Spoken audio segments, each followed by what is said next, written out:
Okay, you know you're great with art. You're great with music. You're great with words. You're great with kids. You're great with landscaping. You're great with Israel. Great at every damn thing. I don't even know Israel make up something to be great at, and they're great. We're the trendsetters of the earth. Bring it out. But the problem is all the nations are really benefiting off of our labors because we don't have the discipline to take ownership of self. I'm going to show you where this stems from in terms of the origins of a non-disciplined culture.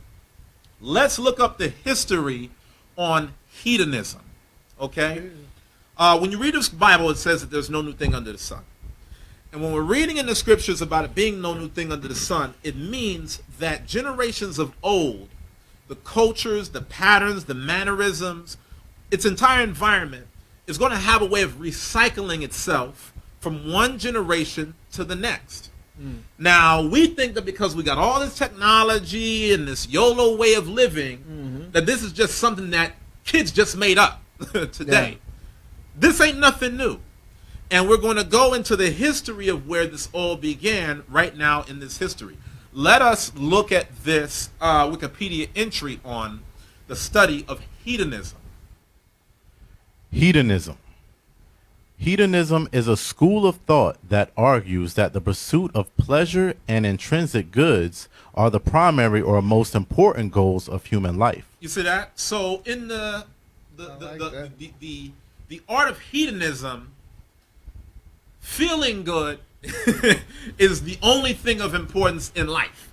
How do I feel as good as possible? There's no principles. There's no values. There's no striving to be had. It's just simply, hey, whatever feels the best, just go off and do it. Live it up. Go ahead. A hedonist strives to maximize net pleasure, which is pleasure minus pain. You see that? That's 1.6 trillion. So when they're talking about that net pleasure, right, like Rose said, that's your 1.6 trillion. We have a hedonistic way of thinking. How do I take all of my resources and maximize my pleasure with doing nothing that brings any resemblance of pain? Before we repent and go through the disciplines of restraining yourself, right, you'll just stay where you're at and just feel good staying in that lower state. Right. Damn. And that's the reason why I said you got to ask yourself in life, that's heavy, man. Do I really want to win or look good losing? So this generation, don't get me on my rant, but the thing that I really despise about this generation, particularly in this digital age, is that you can create an illusion of life that you don't actually live. Behind that camera. Behind camera. Behind a post, one can portray themselves to be a certain type of a way, but then when they get done posting, they're going back to an existence that they know that they're not happy with. Right. So, okay, once you get done on the social media post, what does your real life look like? What does your house look like? What does your family look like? What does your wife look like? Tell me what your life truly is after the veil of being superficial to put your best self in front of the world. How is it displayed then when the camera goes off? Right? These are the things that happen through hedonism. You got people that is just all off into this, so much so that people's dreams and lives are being sacrificed just to be able to try to fit somebody else's trend. We got to be better about that as a people. We have to be more disciplined to not fall up into that. It says, what was that sentence again? It said, a hedonist strives to maximize net pleasure, pleasure minus pain. However, upon finally gaining said pleasure, happiness may remain stationary. You see that? So in other words, they look for as much pleasure as they have. And then once they got the thing that they want, then they need something new all over again because they're still going to feel miserable even if they got this one thing. Okay, I got the phone. Now I need something else to feel good in life. Yeah. Okay, I got the shoes. Now I need something else to feel good. Okay, I've got this. I've got that. I've got all these possessions. But yet there's still a tremendous void in my soul. There goes that excess you were talking about. There you go. Yeah. Go ahead. Ethical hedonism is the idea that all people have the right to do everything in their power to achieve the greatest amount of pleasure possible to them. Where does that come from? Next sentence. Who came up with that? Wrong. It is also the idea that every person's pleasures should far surpass their amount of pain. Come on. Ethical hedonism is said to have been started by Aristippus of Cyrene, a student of Socrates. A student of Socrates. Socrates was a Greek. Mm-hmm. It's telling you right here where these cultures come from. Let's scroll down now, Yakin. Let's review the etymology and lexicon of the word hedonism. The etymology and lexicon. The name derives from the Greek word for delight, pleasure. See that? So that's what hedonism is all about. Your delights, your pleasures. Our forefathers said, I delight to do thy will, O God. Yea. Thy law is within my heart. Thank you for that. That's right. The people that we learn this culture of hedonism from, they weren't delighting in the laws of God. And we're going to get that in the history when we read. We're taking on a culture that's totally different from the scriptures. That's right. But we think that we're in the scriptures because we're quoting the scriptures while having the mind of a hedonist. Damn. So when it comes to memory and recall, okay, you're Isaiah and Jeremiah. You can quote it with the best of them. In terms of lifestyle and mindset, Yeah. you're in Socrates' You way world. over there. All over there. You're like an avatar. Yeah, you're okay. True worship is when your words and your actions are the same. That's right. Hit him with that again. Hit him with True worship is when, okay, you have a belief system, right? The belief system is supposed to connect with the things that you say. Your words are supposed to be a direct reflection of your beliefs. If any man speak, let him speak the oracles of God. Your words and your actions are supposed to be in alignment with your beliefs as a true worshiper. Now the problem is we got a Bible right here. We've got a Greek school of thought over there while living in the heart of America. Yeah. We're all over the place and then wonder why we're still in captivity, although we know so many scriptures.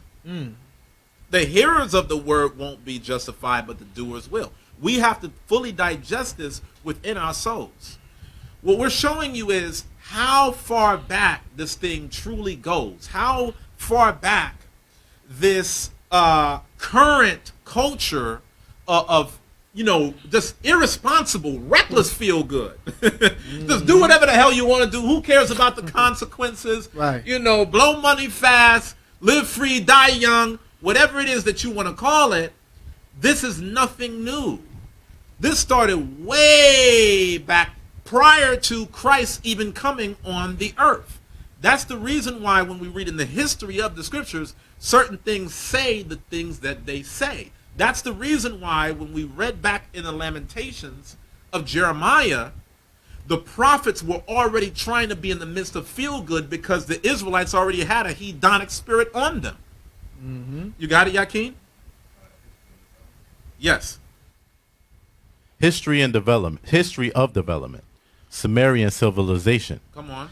And the original Old Babylonian version of the Epic of Gilgamesh. Notice how it's dating it. Notice the location. Ancient Babylon. Yep. Back in ancient Babylon, what happened? Which was written soon after the invention of writing. Come on. Saduri gave the following advice. Fill your belly. Day and night make merry. Let days be full of joy. Dance and make music day and night. These things alone are the concern of men. Now, you know what's so funny about that? And what's so wicked from a spiritual context? What's that? the minute that the invention of writing Yeah, was instituted on earth, that's what they wrote. the heathen said, party it up, do it big. Yeah, The minute that you could put pen to paper, Yeah. obviously they were using different Papyrus. materials prior to then, right? Papyrus, like my man said. Look at where the mentality was. Look at where the focus lied. And that same mindset of, what did you read again, Yakin? It talked about fill our bellies. fill our bellies, Fill your belly, day and night, make merry. day and night, make merry, Turn up. turn up, right? YOLO. There's nothing new under the sun. That's still going on today. Read on. This may represent the first recorded advocacy of a hedonistic philosophy. Come on. Ancient Egypt. Now Seems let's go to ancient Egypt now. We talked about Sumerian civilization. It went into the history of the ancient Babylonians with the Epic of Gilgamesh. Now let's go into ancient Egypt. Maybe this was the reason why the scripture said, Roe, envy thou not the oppressor and choose none of his ways. None of his way. Because guess what? Blacks and Hispanics, you can't party like the white man is partying. Because this is not your kingdom. That's right. But here you'll celebrate 4th of July. Bring it out, huh? But you don't even have independence in a society to which you're celebrating. You go harder than them. Yeah, you got more apparel, more fireworks than them. You got more barbecue ribs than them. Yeah. Like you're waving the flag higher than them, but yet you're not even independent as a people. We lack discipline, man. And the only reason why I'm really getting on this class and saying it is because clearly we already have enough of play teachers around. You already have enough play people that's trying to be able to tell you how to be able to just zone out on life. We already have that from city to city, state to state. What we're lacking as a people is the accountability that's needed to turn our condition around. That's why I'm coming with this. If we had it, there would be no reason for me to talk about it. Go ahead. this is the history of ancient Egypt. Go ahead. Scenes of a harper entertaining guests at a feast were common in ancient Egyptian tombs. Read. And sometimes contain hedonistic elements, Come on. calling guests to submit to pleasure because they cannot be sure that they will be rewarded for good with the blissful afterlife. You see that? So the whole custom of hedonism in ancient Egypt was, hey man, we don't know what's coming in the afterlife, so do it up right now. They were programming people to sacrifice the afterlife that was coming to them, our forefathers, ancient Israelites. They were told to sacrifice all of that for the here and now. You're every day in your life, you're either making decisions, right, for your short term or your long term. I'm going to say this real quick so y'all can be able to take this in. In your life, you're going to suffer one of two things. You're going to suffer the pain of discipline, or you're going to suffer the pain of regret. Okay? In your life, there's no other way around it. You're going to either suffer the pain of discipline, or you're going to suffer the pain of regret. Let me give you an example of what that might look like. Tell me something that you want to be. What do you want to be when you grow up, Roy? An astronaut. Okay. Roy wants to be an astronaut when he grows up, right? Because I'm fly. Okay. So, our brother Roy wants to be an astronaut. That's right. He wants to be able to fly high. The only way that he can have a possibility of being able to get that office is if he disciplines himself about how to become an astronaut. Facts. He's going to have to learn what it takes. He's going to have to change himself to become the right person to qualify for that position. Hey, if you're in space, right? Mm-hmm. Are you able to go next door to your friend's house while you're in space? Nah, I can't do that. So you got to be willing to sacrifice that. You got to be willing to tell some people, hey, I got a dream that I'm chasing right now. I have something that I'm going after. I'm going to have to put this on hold because I'm having discipline to pursue what I'm truly valuing in this situation, right? This is just hypothetically speaking, of course. But no matter what it is that you strive to do in your life, either you're going to be able to discipline yourself in order to do it, or you're going to live the regret of saying, man, you know, I could have been an astronaut, man. I cut on the TV one day. I was 40, 50 years old. Damn. And I just saw this black man that just came back from the moon.